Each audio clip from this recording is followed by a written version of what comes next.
Welcome to the world of cinema. Take a break from your day-to-day businesses and immerse yourself into a world of make-believe, which is as much real as the sun and the moon. Cinema binds us into a bunch of art lovers and people who see emotion as an asset and not a problem. We have a movie that celebrates relationships and food and people who are taking India to the world map. Also, music that touches your soul. Let's start with the highlights. Sharmaji Namkeen, Rishi Kapoor's last film, is a concoction of great humor, great food, beautiful life lessons and never-ending hope. Must watch.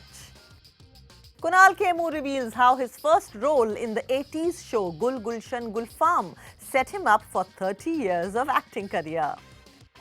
Farhad Ahmed Dehlvi, Indian-born cinematographer whose film Please Hold was nominated at the Oscars, speaks about his journey. And find out why singer-composer Salim Merchant is looking for a new voice and why he was reluctant to compose music for Shah Rukh Khan's starrer Chak De India. Let's talk about this week's release, Sharmaji Namkeen. Well, it is a delicious film that celebrates small-town life, life after retirement, the inability to come to terms with doing nothing, parent-children relationships, and an inspiring story of a 60-year-old laden with culinary delights. Sharmaji, played by Rishi Kapoor and Paresh Rawal, is a man who has taken voluntary retirement from a steelware company he served in for ages. Proud owner of a small house in Old Delhi and father to 2 sons, he starts his day early, makes sumptuous breakfast, packs tiffins and then goes out to do the daily chores of a wifeless house. Even after all the work, he is hungry for more, as the retired life is not serving him well. He tells his friend, played by Satish Kaushik, 4 महीने हो गए retirement को, अब भी सुमन की चोरी पकड़ी नहीं गई. Talks about boredom दरअसल. Sometimes he thinks of opening a golgappa stall because he is good at it, and at other times thinks of turning a broker, being a dog walker, or many other glamorous and non-glamorous time pass activities. Satish Kaushik gets him a part-time freelance job to cook food at a satsang, and later it turns out that these satsangs are mostly and actually kitty parties by middle-aged women who got a rough deal in life, so they make it up with laughter and friendship. Sharmaji, called Sharme by his friends, takes it up on a regular basis, and these women and their relatives become his great friends. A subplot also explores the intricacies and problems faced by children in their 20s. They want a better house, a better life, a better social circle. Where does that leave parents though? Sharmaji Namkeen beautifully travels the old Delhi culture, problems and psyche of men in their 20s, retired men in their 60s, women in their 50s, and celebrates the desire to live life even if you have little means or no permission from society to do what you actually want to do. Brilliantly directed by debutant Hitesh Bhatia and written by himself and Supratik Sen, this ensemble cast of Rishi Kapoor, Paresh Rawal, Juhi Chawla, Suhail Nayyar, Isha Talwar, Shiba Chadda, Aisha Raza, Satish Kaushik, Parmeet Sethi has just a high vibration, high on life tonality that the hall I was sitting in was so replete with laughters and claps throughout the film that even I was amazed. ये तो मेरे घर की कहानी है is the underwriting feel and emotion of the film. Sneha Khanwalkar, who made music of Gangs of Wasepur, makes the music for this one too and merges it with the theme. The music is a part of the soul of the film. In all, it's one of the best feel-good films by far this year. Do not miss it, please.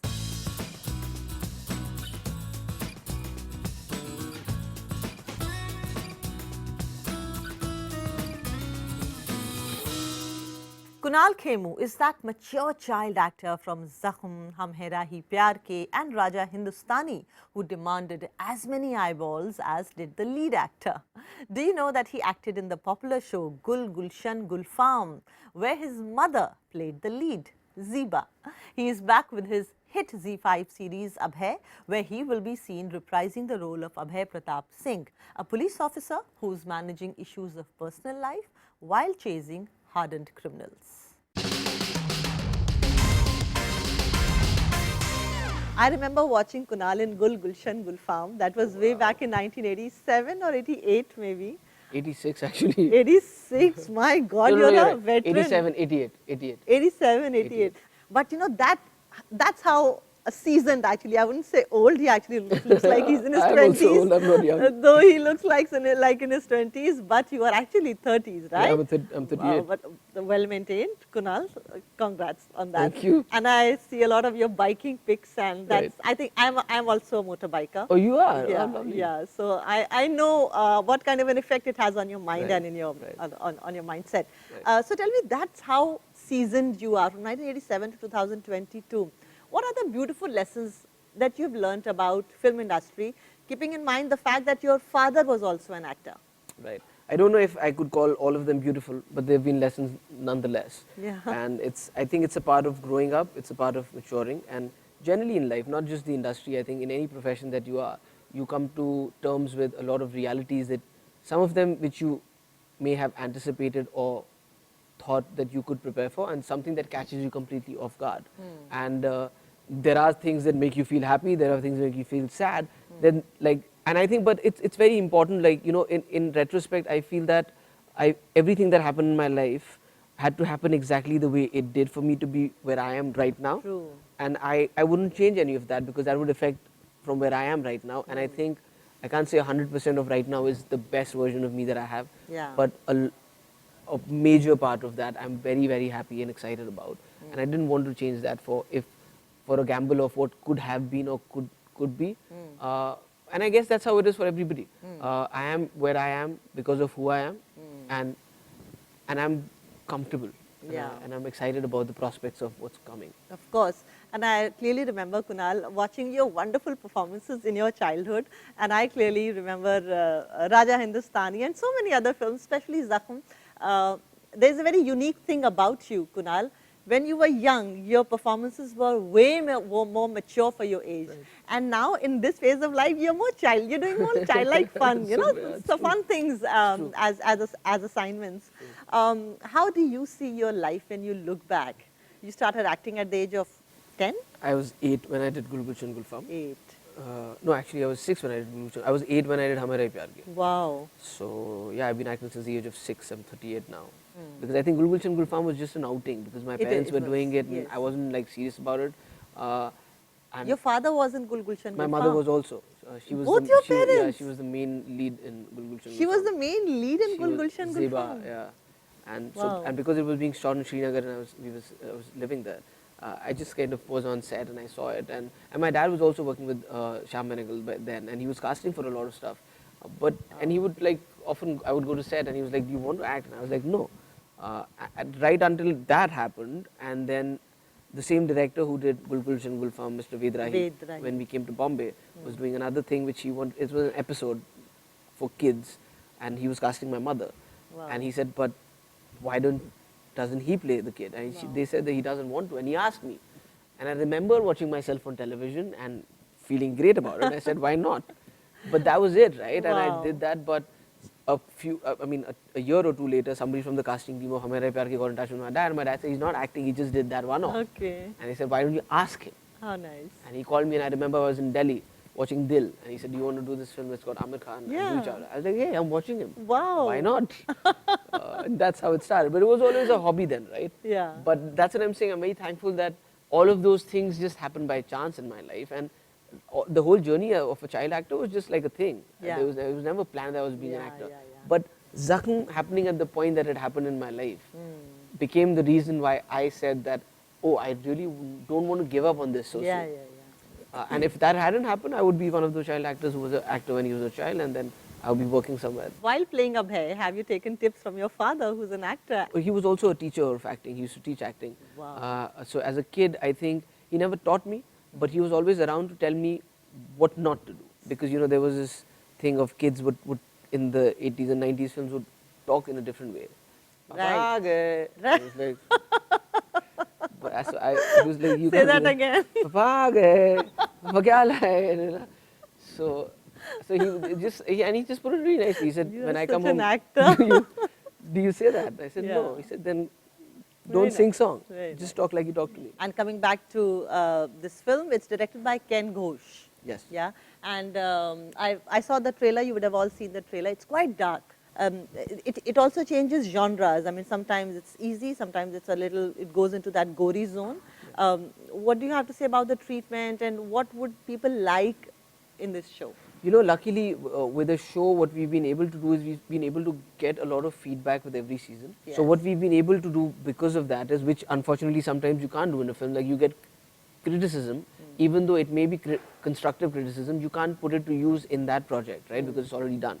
With this, we've been able to take that and kind of, you know, filter out what makes sense and what's important, and make sure that going forward You we can incorporate all do that. So like you mentioned, gore is something that a lot of people like, but there was a lot of audience that stayed away just because of that. Okay. So we reduced that and sensitized it a little bit Yeah. to make sure that we get more audience that is just staying away from this because of that. Right.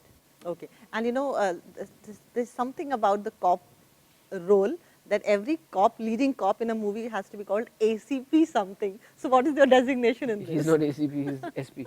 Okay. So SP Abhay is going to reach your drawing rooms, your mobile phones, tablets, and every medium that you watch your software on. So great. I'm holding him up because he has to go and pick up Inaya. Yeah. He's one hell of a good dad, and I think we need more like you because people do imitate actors, celebrities, influencers, people they watch on screen, and I guess you're putting a great example out there. Thank you for that. Thank you so much. Farhad Ahmad Dehelvi is a Delhi-born cinematographer who has done extensive work in Hollywood in the camera department of films like Life of Pi, The Dark Knight Rises, and coming back to India in Kamine in Hindi films. His film as a cinematographer, Please Hold, was nominated at the recently held Academy Awards in Best Live Action Short Film category.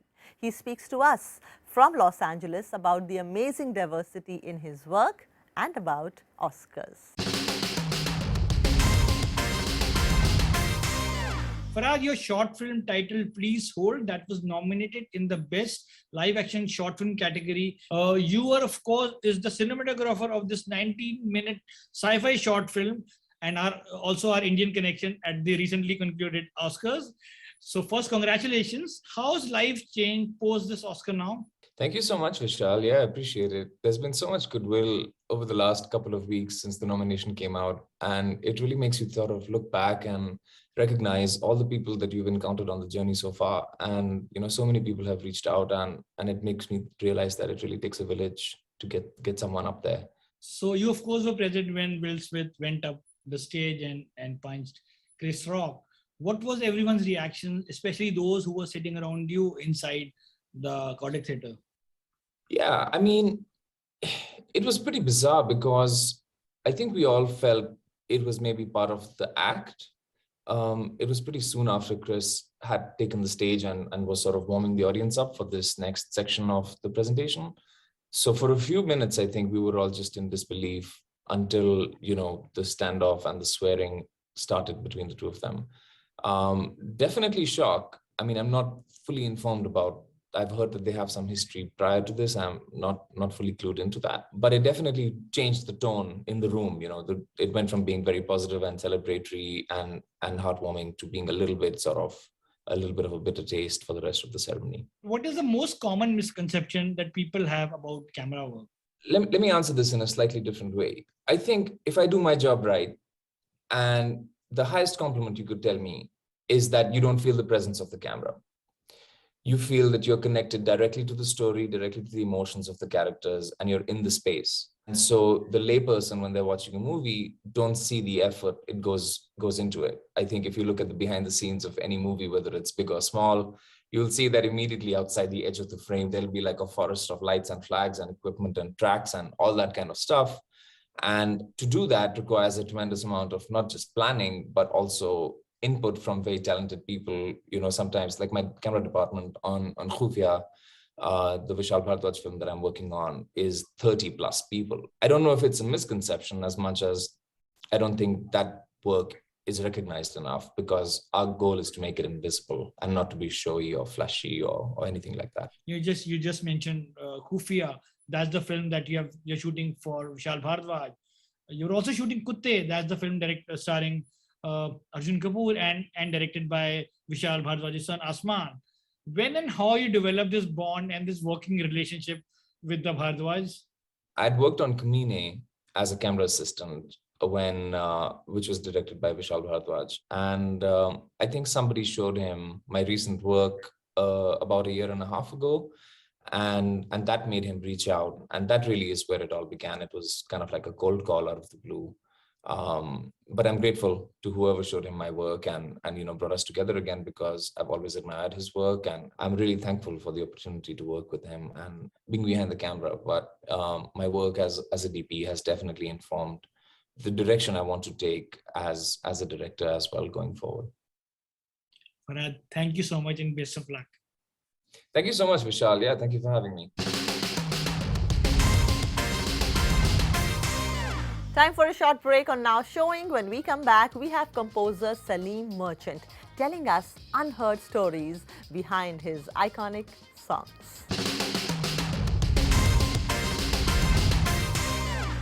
Welcome back to Now Showing. I'm Atika Farooqui. Salim Merchant of the music duo Salim and Suleiman fame, who are credited for giving some of the most memorable songs for the films like Chak De India, Rab Ne Bana Di Jodi, Fashion and Band Baja Bharat, to name a few, is now looking for new talent, including singers and songwriters, for a new artist discovery program.